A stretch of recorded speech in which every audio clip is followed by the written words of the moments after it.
Hello, today I would like to brief about the Irkut MC-21. Irkut MC-21 is a Russian single-aisle twin-jet airliner. That aircraft was designed and produced from the carbon fiber composite wings. The vertical and horizontal fins and wing box are also composite, and the height aspect ratio wing is a supercritical foil. So, Sukhoi was selected to design and produce the carbon fiber composite wings. The USC subsidiary Aero Composite developed the vacuum infusion process to produce the wing box and wing panels. The vertical and horizontal fins and wing box are also composite, and the high aspect ratio wing is a supercritical airfoil. The MC-21 design is more innovative than the C919. It is the only airliner with a carbon fiber wing box made with resin infused dye fiber cured in an oven out of autoclave. The initial design was including 33% composite materials, increasing to 45% with the composite wings. The fuselage mostly made of lightweight aluminium lithium alloy, which account for 40% of the airframe structural weight. The MC-21 is a low-wing cantilever monoplane with a composite structure, a tricycle landing gear, powered by two wing-mounted turbofan engines with a 3.81 meter wide cabin. These aircraft wings were made from 6 sets of composite wings. So what is a side stick?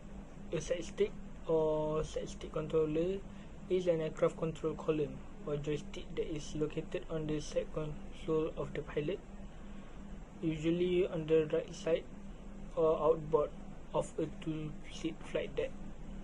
Typically, this is found in aircraft that are equipped with fly-by-wire control systems. The throttle controls are typically located to the left of a single pilot or centrally on a two-seat flight deck. Only one hand is required to operate it. Two-hand operation is neither possible nor necessary.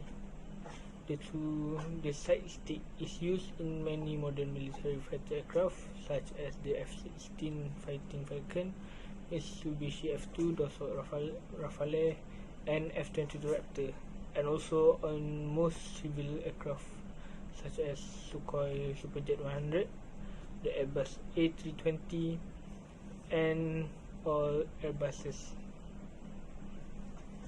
It is also used in very new helicopter models such as 525 by Bell. This arrangement contrasts with the more conventional design, where the stick is located in the center of the cockpit between the pilot's legs, called a center stick.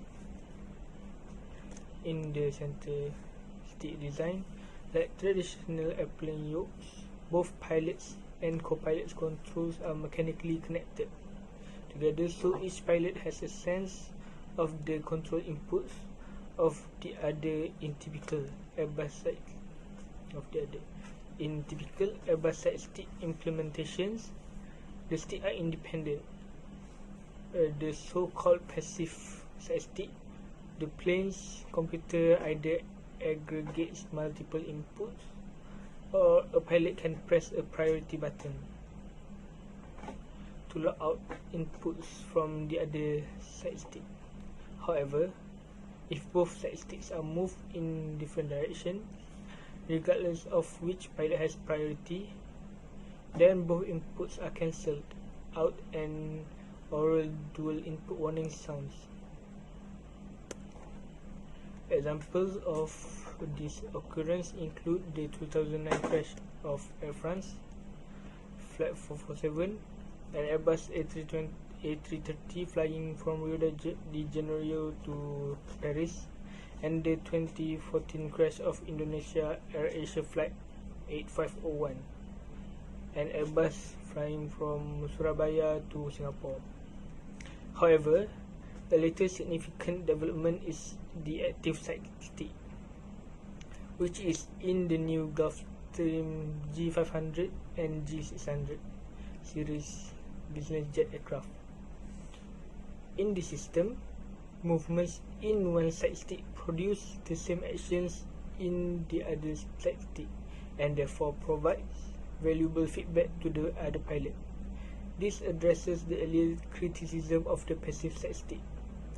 The active side stick also provides tactile feedback to the pilot during manual flight, and many believe it will become the standard for all new fly-by-wire aircraft. Such an active side stick can also be used to increase pilot adherence to a safe flight envelope by applying a force feedback when the pilot makes a control input that would bring the aircraft closer to the borders of the safe flight envelope. This reduces the risk of pilot entering dangerous states of flights outside the operational borders while maintaining the pilot's final authority and increasing their situation awareness. The integrated flight control system of the MC-21.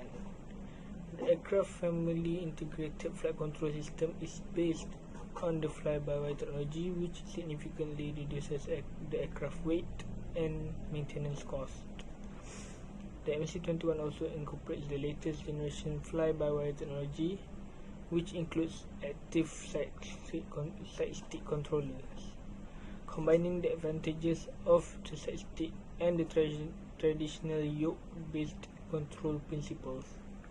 The active side stick provides the pilot with the feedback of the aerodynamic flight conditions and the warning proximity to the operational limits.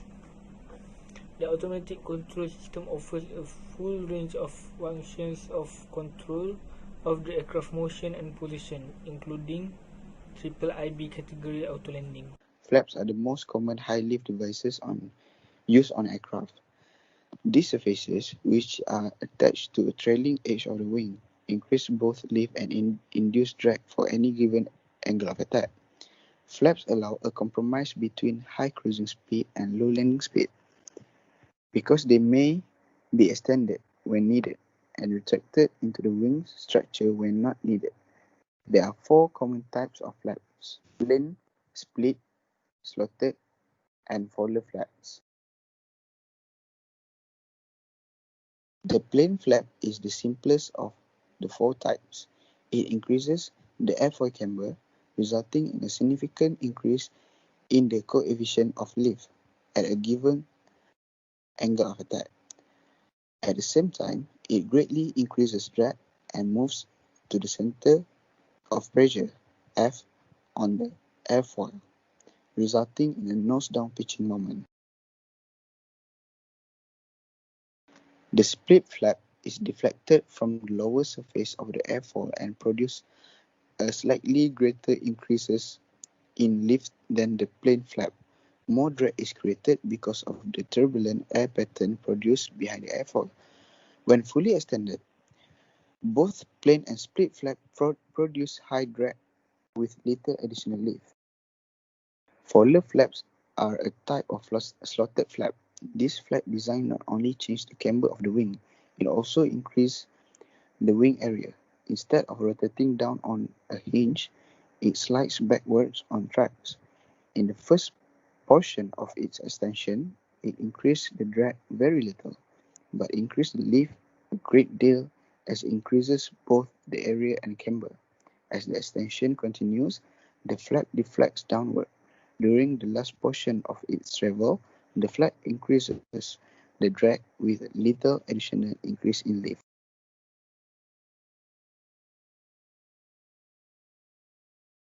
Next is the rudder. The rudder controls movement of the aircraft about its vertical axis. The rudder is a movable surface hinged to a fixed surface, in this case to the vertical stabilizer or fin. Moving the left or right rudder pedal controls the rudder. This motion is called yaw. When the rudder is deflected into the airflow, a horizontal force is exerted in the opposite direction. This alters the airflow around the vertical stabilizer rudder and creates a sideward lift that moves the tail to the right and yaws the nose of the airplane to the left. Rudder effectiveness increases with speed, therefore large deflection at low speeds and small deflection at high speed may be required to provide the desired reaction. The next is spoiler. Spoilers are devices fitted to the wing which increase drag and decrease lift, can be found on many gliders and some aircraft. Hydraulic devices called spoilers are deployed from the wings to spoil the smooth airflow, reducing lift and increasing drag. They usually consist of a long narrow strip of metal arranged spanwise along the top surface of the airfoil. In some airplanes, they are linked to the ailerons and work in unison with the aileron for lateral control. They open on the side of the outgoing aileron, spoil the lift on that wing, and help drive the wing down and help the airplane to roll into a turn. Some airplanes, spoilers have replaced aileron as a means of roll control. The spoiler moves only upward in contrast to the aileron that moves upward to decrease lift and downward to increase lift. The spoiler moves only up, spoiling the wing lift. By using spoilers for roll control, full span flaps can be used to low speed lift. And spoilers are also deployed to help reduce ground roll after landing. By destroying lift, they transfer the weight to the wheels by improving braking effectiveness.